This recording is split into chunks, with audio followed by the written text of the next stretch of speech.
He already had his deals when he got here. Have we heard of a comedian that came to LA and in his first year in LA, he had his own sitcom on network television and had his own movie called Soul Plane that he was leading? No, we've never heard of that before that person or since that person. What do you think a plant is? I have time to fact check everything he said because the world of Katt Williams is a fictional world. Following Kevin Hart's controversial remarks on The Breakfast Club regarding Katt Williams and drug allegations, Katt has decided it's time to set the record straight. In a recent viral interview with Shannon Sharpe, Katt unleashed a no-holds-barred expose, portraying Kevin as the epitome of anicity in the entertainment industry. Previously, Katt had subtly hinted that Kevin took dubious shortcuts and compromised his principles for fame. In response, Kevin attempted to depict Katt as an addict, asserting that Hollywood served as a convenient scapegoat for Katt's personal failures. Undeterred, Katt is now determined to elucidate why he firmly believes Kevin resorted to any means necessary for success. In the latest interview, Katt accused Kevin of deceiving the public about his Hollywood ascent, revealing Kevin's involvement in accepting roles for financial gains, including those with LGBT. Breaking it down further, Katt delved into Kevin's affiliations and more, leaving no stone unturned. That's why, you know what the #1 job of somebody that sold their soul in Hollywood is? Is to act like it didn't happen. They all do the same job. While Kevin Hart has often touted himself as the hardest-working comedian, speculation surrounding the authenticity of his success has lingered. Katt Williams, known for his candid expression, has transitioned from dropping subtle hints to outright calling Kevin an industry plant. To contextualize, Katt first alluded to Kevin's questionable actions in the early 2000s, echoing concerns raised by Dave Chappelle about entertainers coerced into wearing dresses as a symbolic initiation into higher fame levels. Dave Chappelle, addressing this issue in 2006 on Oprah's show, recounted his refusal to wear a dress for a movie, emphasizing the pressure placed on Black entertainers. According to Chappelle, there was a contingency plan involving alternative scenes with and without the dress, indicating a deliberate effort to test compliance. He appeared on Oprah's show and recalled one incident when he was asked to wear a dress for a movie he was doing with Martin Lawrence. Dave said no, but the producers kept pushing and telling him all the greats had done it before. This happened to me. I'm doing a movie with Martin. Yeah. The movie's going good. So I walk in the trailer. I'm like, man, this must be the wrong trailer because there's a dress in here. They come in. The writer comes in. I think he's the writer. He's like, Dave, listen, we got this hilarious scene where Martin's sneaking out of jail. So he disguises you as a prostitute. And he put this dress on, and what? A prostitute?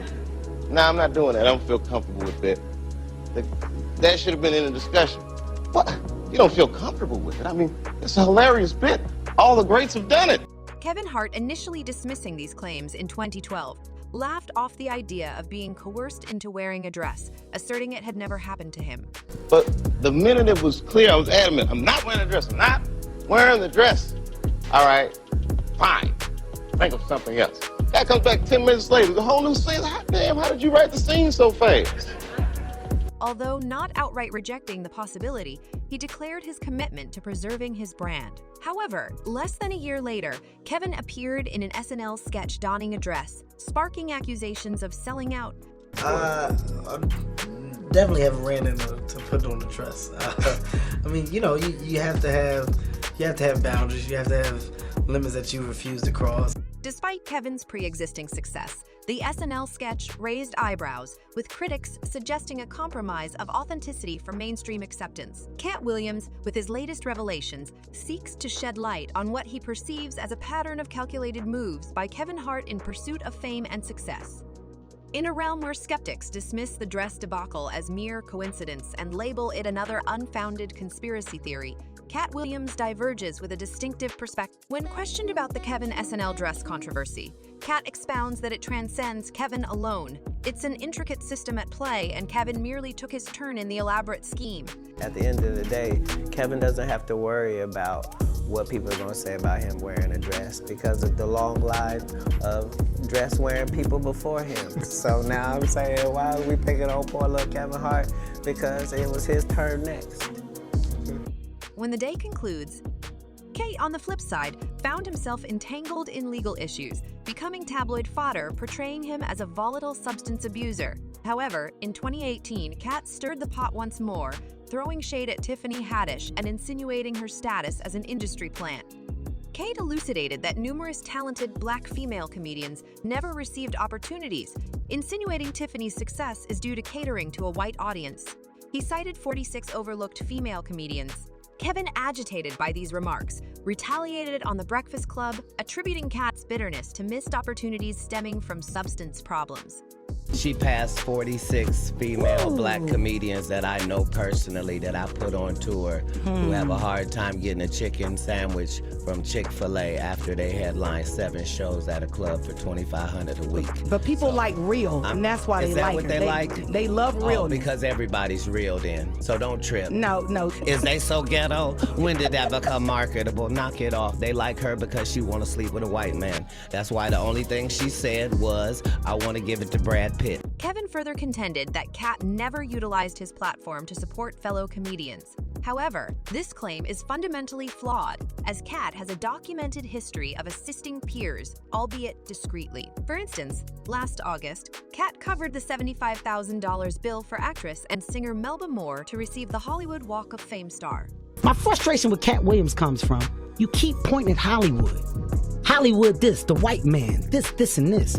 When do you take responsibility for your actions? You became a risk to the studios, which is why the studios stopped with you. Why was he a risk? He chose drugs. Oh. Katt Williams, have you ever used your platform to bring the people that were under you up? You haven't. Yet Katt couldn't disregard the accusation of being an addict, staunchly maintaining that weed is his sole limit. In response to Kevin's comments, Kate took to IG Live to set the record straight. Subsequently, in a candid interview with Sharon Sharp, Katt renewed his critique of Kevin, asserting that Kevin epitomizes an industry plant. So to set things straight after Kevin's words, he took to IG Live to call out Kevin. So while he wasn't there and off making 85 million, I was over here not making 85 million. But it's all good. I don't mind $1 million a month and keeping my soul. And as long as Richard Pryor was able to be the king of comedy and a crackhead, they gonna continue to say maybe I am. But again, I urge you, if there's a drug you can do that'll get you Katt Williams level, bitch, you should OD on it tonight. Katt contended that Kevin achieved success on the East Coast and received Hollywood opportunities without proving himself there. Whether termed Illuminati or otherwise, Katt asserted the existence of a select group governing the industry, membership on their terms, or exclusion from the upper echelons. In 15 years in Hollywood, no one in Hollywood has a memory of going to a sold-out Kevin Hart show, there being a line for him ever getting a standing ovation at any comedy club. He already had his deals when he got here. Have we heard of a comedian that came to LA and in his first year in LA, he had his own sitcom on network television and had his own movie called Soul Plane that he was leading? No, we've never heard of that before that person or since that person. What do you think a plant is? Maybe people don't understand the definitions of these words. He just did his documentary with Chris Rock where he shows you that his whole upbringing in comedy was on the East Coast. Yeah, it was. So how simultaneously was he here in Los Angeles doing the same thing? It didn't happen. It didn't happen. And I hate to seem like a petty individual for picking apart lies, but Jussie Smollett gonna keep lying until you say we don't believe you. According to Katt, he differs from comedians like Kevin Hart because he never accepted money to stay silent on certain subjects. He claimed that roles were taken from him and given to Kevin based on requests to omit scenes with overtly gay content. These people are not powerful. Satan can't create anything. That includes blessings for his people. That's why, you know what the #1 job of somebody that sold their soul in Hollywood is? What? Is to act like it didn't happen. It's a cabal, it's a consortium.